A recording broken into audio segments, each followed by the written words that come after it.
ایک مرتبہ کا واقعہ ہے کہ غوث پاک کے یہاں 40 سال تک شیخ محمد نام کے ایک شخص تھے، کوئی پڑھے لکھے نہیں تھے۔ شیخ محمد نام کے ایک شخص تھے، پڑھے لکھے نہیں تھے۔ خانقاہ میں لوگ بہت کثرت سے آتے تھے، تو ایک صاحب تھے جو جوتے سنبھالتے تھے، اور یہ شیخ محمد نام کے صاحب لوٹے میں پانی بھر کر لوگوں کو لوٹے سے وضو کراتے تھے۔ 40 سال تک یہ خدمت انجام دی، لوگوں کو لوٹے سے وضو کرانا۔ غوث پاک کے آتے تھے، لوگ کھا پی کر کے جاتے تھے۔ اب یہ لوگ سب بیٹھتے تھے باہر، ان کی ڈیوٹی تھی لوٹے سے وضو کرانا، اس لیے ان کو لوٹے والے شیخ کہتے تھے، لوٹے والے بابا۔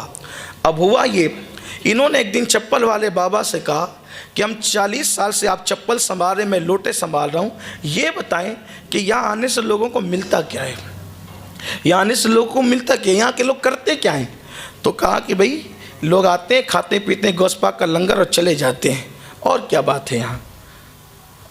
اب جس کا جتنا ظرف ہو وہ اتنی بات کرتا ہے، جس کی جتنی نگاہ وہ اتنی بات کرتا ہے۔ وہ چپل سنبھالتے تھے، یہ لوٹے سنبھالتے تھے، پانی سے وضو کراتے تھے۔ ایک دن ان کا مائنڈ بنا، ذہن بنا، یار 40 سال سے یہیں پڑے ہوئے ہیں، تھوڑا چلتے ہیں، ذرا ہم بھی سیر و تفریح کرتے ہیں، گھوم پھر کرتے ہیں، ذرا ہم بھی ذرا زندگی کے مزے لیتے ہیں۔ دو لوگ آئے، انہوں نے اطلاع دیے بغیر دونوں کو کہا کہ ہم آپ کے ساتھ چلنے کے لیے تیار ہیں۔ ان کو پتہ نہیں تھا یہ غوث پاک کے نوکر ہیں اور غوث پاک کی چوکھٹ پہ لوگوں کو وضو کراتے ہیں، ان کو خبر نہیں تھی۔ وہ دونوں ولی تھے، اور کون سے ولی؟ اقطاب تھے، اقطاب قطب تھے وہ۔ اور قطب وہ ہوتا ہے جس کو اللہ تعالیٰ اس کے شہر کا نظام سنبھالنے کی ڈیوٹی عطا کرتا ہے۔ یہ اقطاب کی قسم، اولیاء اللہ کی کئی قسمیں، ایک قسم اس میں سے قطب ہے۔ یہ دونوں قطب تھے، انہوں نے لوٹے والے شاہ کو ساتھ لیا اور ساتھ لے کر کے چلے۔ اب غوث پاک یہاں تو بڑی نزاکت سے پلتے تھے، کیونکہ لنگر 24 گھنٹہ جاری رہتا تھا، بڑے نازوں سے پلے ہوئے تھے، کھاتے پیتے تھے۔ تھوڑی دور چلے تو بھوک لگی، انہوں نے دونوں قطب سے کہا بھی ہمیں بھوک لگی ہے، کہ ہم کھانے پینے والے لوگ نہیں ہیں، چلنا ہو تو چلو ورنہ واپس جاؤ یا رک جاؤ۔ تو ان کو احساس ہوا کہ اب تھوڑی دیر تو چل چکے، چلنا چاہیے۔ 24 گھنٹے چلے، پھر کہا بھوک بہت لگی ہے، رحم کرو۔ تو انہوں نے مصلی بچھایا، ایک صاحب نے 2 رکعت نماز پڑھی، اور جب 2 رکعت نماز پڑھی تو دعا کی۔ دعا کے بعد آسمان سے دسترخوان آیا، اور تینوں نے مل کے کھانا کھایا، سحر ہو گئے۔ کھانا آیا تو نیند آئی، پیٹ بھرا تو نیند آئی، کہا تھوڑی دیر سو لیں، کام سونے والے لوگ نہیں ہیں، چلنا ہو تو چلو ورنہ رکو۔ مجبوراً چل پڑے۔ پھر 24 گھنٹے چلتے چلتے گزرے، کہا بھوک اب برداشت نہیں ہوتی۔ دوسرے صاحب نے مصلی بچھایا، 2 رکعت نماز پڑھی، دعا کی، دسترخوان آسمان سے زمین پہ آیا، تینوں نے کھایا، پھر چل پڑے۔ 24 گھنٹہ چلے تو کہا بھوک لگی، کہا پرسوں انہوں نے کیا، کل ہم نے کیا، آج تمہاری باری ہے۔ کہا بھئی میں تو کوئی پڑھا لکھا آدمی نہیں، کوئی بہت عبادت گزار انسان نہیں، مجھے تو کچھ آتا نہیں، دعا کرنا بھی صحیح سے نہیں آتی، میں کیا دعا کروں گا؟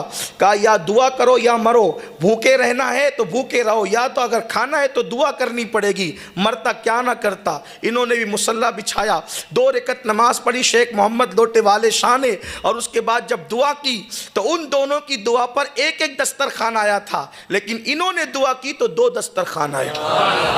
وہ دونوں اقطاب حیران ہو گئے، کہا کہ آپ کو کہتے تھے کہ ہمیں کچھ نہیں آتا، آپ پڑھے لکھے نہیں ہیں، آپ کچھ نہیں جانتے، دعا کرنے کا ہنر بھی نہیں جانتے، آپ کی بات پر 2 دسترخوان کیسے آیا؟ تو کہا کہ واقعی میں کچھ نہیں جانتا تھا، لیکن جب تم نے مجبور کیا یا بھوکے مرو یا دعا کرو، جب جان پہ بنائی تو پھر میں نے بس اتنا کہا، اے اللہ مجھے تو کچھ نہیں آتا۔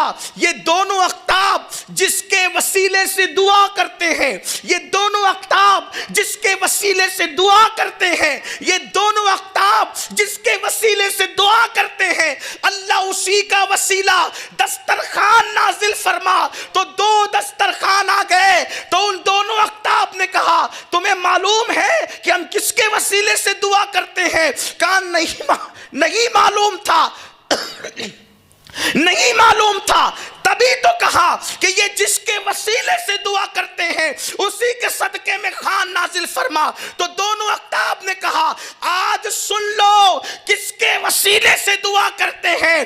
ہم جب بھی دعا کرتے ہیں تو یوں کہتے ہیں اللہ عبد القادر جیلانی کی چوکھٹ پر وہ بندہ جو لوگوں کو لوٹے سے وضو کراتا ہے اسی کے صدقے میں ہماری دعا کو قبول کر لے تو ہماری ہر دعا قبول ہوتی ہوتی ہے ان کو وجد آ گیا، کپڑے پھاڑ لیے، کہا کہ میں تو سمجھ ہی نہیں سکا کہ غوث پاک کی چوکھٹ پر مجھے مرتبہ کیا ملا، اور کہتے ہیں مجھے پہچانتے ہو میں کون ہوں؟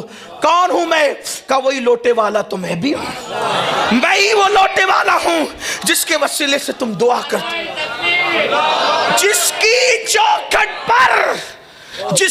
چوکھٹ پر بے ہنر بیٹھیں تو قطب ان کے وسیلے سے دعا کریں، جس کی چوکھٹ کے بے ہنروں کی یہ شان ہے تو عبدالقادر جیلانی کی شان کا عالم کیا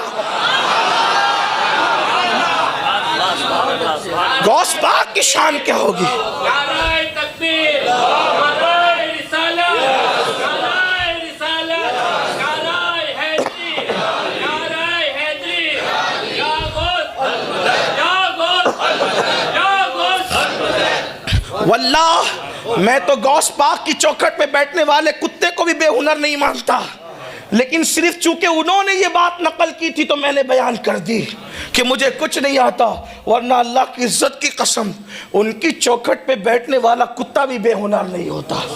ہاں، وقت کے بڑے بڑے اصفیاء جن کے کتوں کے قدموں پہ جان قربان کرنے کی بات کریں، جن سے نسبت قائم کرنے کی بات کریں، وہ غوث العظم کی چوکھٹ ہے۔